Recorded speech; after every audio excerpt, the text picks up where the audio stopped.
Olá, meus queridos e queridas, meus amigos, meus irmãos e irmãs.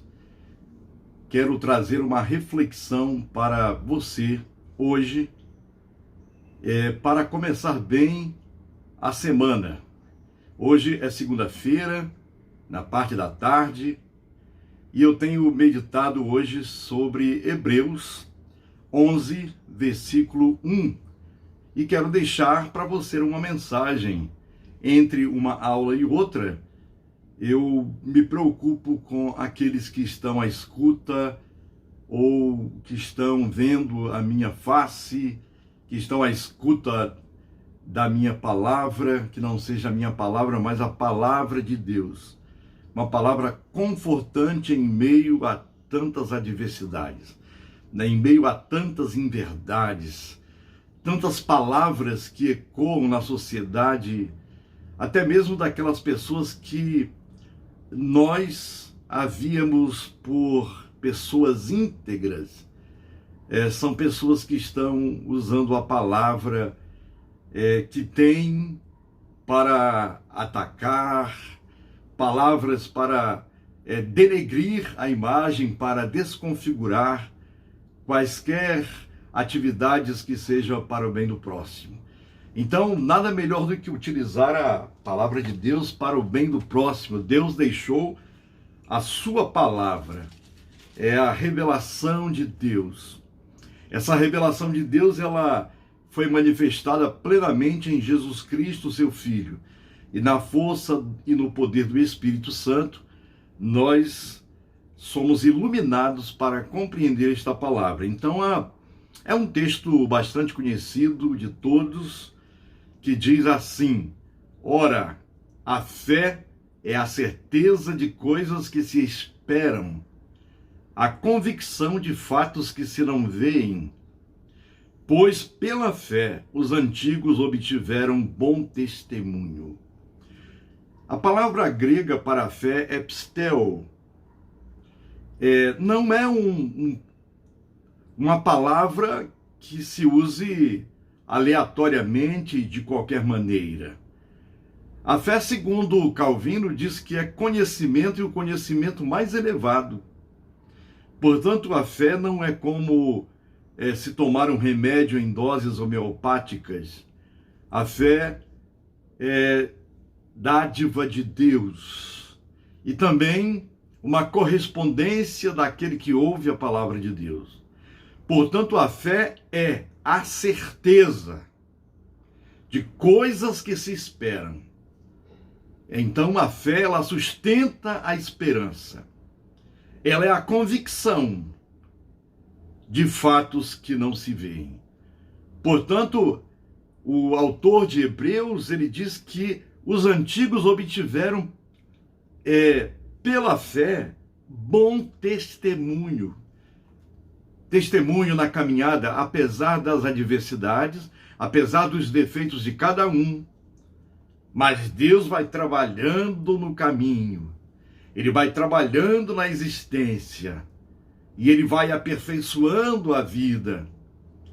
Por isso a fé é muito importante neste momento histórico de nossa existência. E eu quero falar para você uma temática muito interessante, que é a tríplice dimensão da fé cristã. Portanto, uma fé cristã em 3 dimensões. É isto aí. Primeiro, à luz da revelação que acabamos de ler, lembrando com convicção de que é a certeza, a fé é a certeza, que alimenta a esperança e que faz produzir um bom testemunho.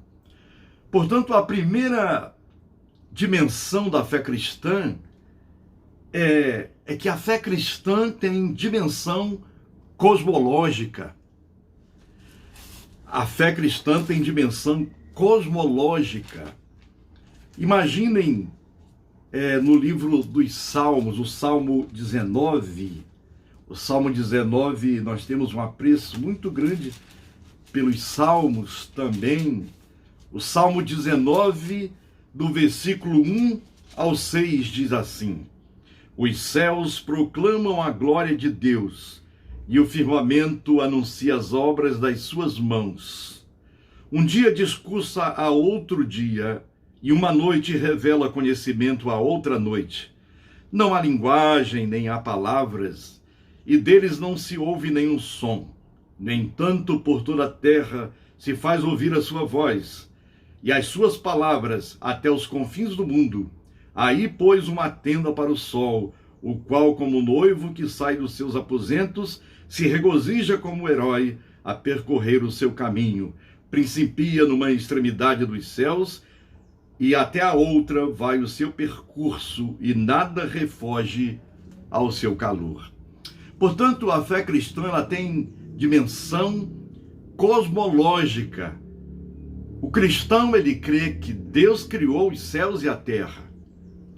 E o Gênesis, o livro do Gênesis, ele já começa com uma afirmação de fé. No princípio, criou Deus os céus e a terra. Portanto, já começa com uma afirmação de fé. E o autor aos Hebreus, também lá no capítulo 1 de Hebreus, no capítulo 11, ele fala que a fé é o firme fundamento. No capítulo 11, no capítulo 1, ele fala de algo interessantíssimo. Quando fala da mediação de Cristo, da mediação do Logos. Então, Hebreus 1 já diz assim, falando da revelação máxima: havendo Deus outrora falado muitas vezes e de muitas maneiras aos pais pelos profetas, nestes últimos dias nos falou pelo Filho, a quem constituiu herdeiro de todas as coisas, pelo qual também fez o universo. A palavra universo aí é cosmos, pelo qual também fez o universo. Ele que é o resplendor da glória e a expressão exata do seu ser, sustentando todas as coisas pela palavra do seu poder, depois de ter feito a purificação dos pecados, assentou-se à direita da majestade nas alturas, tendo se tornado tão superior aos anjos, quanto herdou mais excelente nome do que eles. Ora, é muito importante observar que o cristão, nós cristãos, cremos que tudo foi feito por Deus. Nós somos criacionistas. A criação é tão bela que alguns filósofos, alguns pensadores confundiram a criação com o Criador. E aí é um perigo muito grande de alguém adorar a natureza ao invés de adorar o Criador. Os estoicos pensavam assim, na linha aristotélica, de que a natureza é divina. E quando nós morremos, nós nos transformamos na natureza, em algum elemento da natureza, porque ela é divina. Se Platão dizia que na natureza que a matéria é má, Aristóteles diz, não, a matéria é boa, tudo é divino. Mais à frente, Spinoza, depois de Cristo, lá na frente, Baruch Spinoza, um judeu filósofo, ele vai afirmar que a natureza é divina. Ele foi acusado de panteísta, foi excomungado pela própria igreja na época, e ele é considerado talvez o pai da estética, porque ele diz que a natureza é divina. Ela é tão perfeita que a natureza é Deus. Portanto, por mais que a natureza seja linda, bela, tudo que Deus criou seja belo, a nossa adoração deve ser em direção ao Criador, agradecendo-lhe por tudo que ele criou, agradecendo pela vida, apesar de todos os problemas.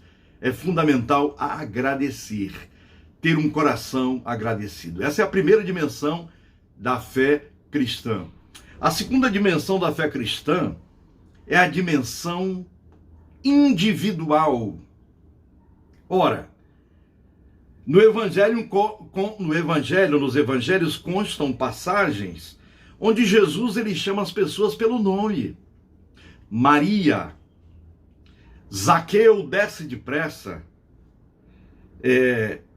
O próprio Messias, lá em Isaías 7,14, diz que ele seria chamado de Emanuel, Deus conosco, Deus em nós. Portanto, no meio de tanta população, de tantas pessoas no mundo, Deus ele olha para você, ele olha para mim, não somente para a multidão. Jesus, é claro, viu as multidões, teve pena delas, misericórdia, porque eram como ovelhas sem pastor.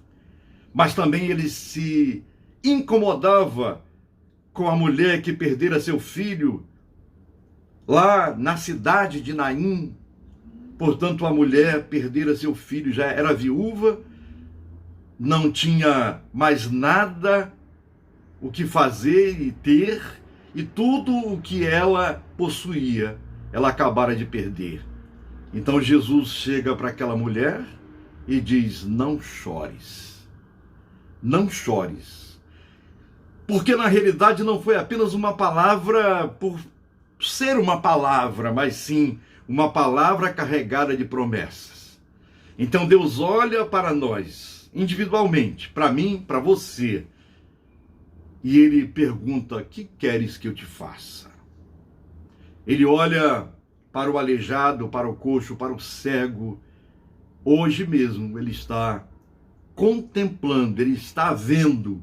Deus é um Deus que vê. Deus viu a aflição do seu povo lá no Egito. Ora, 400 anos, Deus ouviu a aflição do seu povo. Deus viu, ou Deus está vendo nós, o seu povo, nesse período de tanta dificuldade, de enfermidades, de doenças. Mas ele sabe, ele conhece a nossa estrutura, ele conhece o nosso coração. Portanto, a fé, ela tem uma dimensão individual, ela tem uma dimensão cosmológica e tem uma dimensão individual. Mas também a fé, ela tem uma dimensão social. Jesus, ele, em Mateus 10:42, ele disse que: e quem dera a beber, ainda que seja um copo de água fria, a um destes pequeninos, por ser este meu discípulo, em verdade vos digo que de modo algum perderá o seu galardão. Ora, Jesus atendeu tantas pessoas, curou tantas pessoas, ele designou os apóstolos, designou a sua igreja. Um fato interessante na história da igreja é que na época, lá no século I, século II, quando existiam aquelas pestilências, tempos de calamidades, os gregos, né, era o mundo greco-romano, eles se ausentavam do meio daqueles que estavam doentes, que estavam prostrados. E é interessante observar que a igreja, ao invés de se afastar, a igreja, ela chegava junto. Lucas chegou a dizer que a igreja contava com a simpatia de toda a sociedade. Portanto, porque a fé tem uma dimensão social. Nós cremos que haverá um novo céu e uma nova terra. Nós cremos que hoje mesmo, com a nossa postura, com a nossa posição, com o nosso serviço ao reino de Deus, nós haveremos de contribuir para um mundo melhor. Nesse período agora, da pandemia e depois pós-pandemia, nós temos que repensar a nossa caminhada como igreja. É certo que o poder das trevas não prevalecerá contra a igreja, mas é certo também que nós haveremos de ter uma tomada de consciência de deixarmos as querelas, as picuinhas de lado, picuinhas denominacionais, certos costumes que não edificam, e abraçarmos mais o nosso irmão. É preciso dar uma resposta de fé, uma fé que tem uma dimensão cosmológica, uma fé que tem uma dimensão individual e uma fé que tem uma dimensão social. Vamos construir um mundo melhor, porque só o Evangelho, só a palavra de Jesus, ela, como já fez na história, construiu um mundo melhor, ela poderá dar continuidade, porque Jesus falou que muito mais obras nós faríamos e haveremos de fazer. Deus abençoe a tua vida, meu irmão e minha irmã. Amém.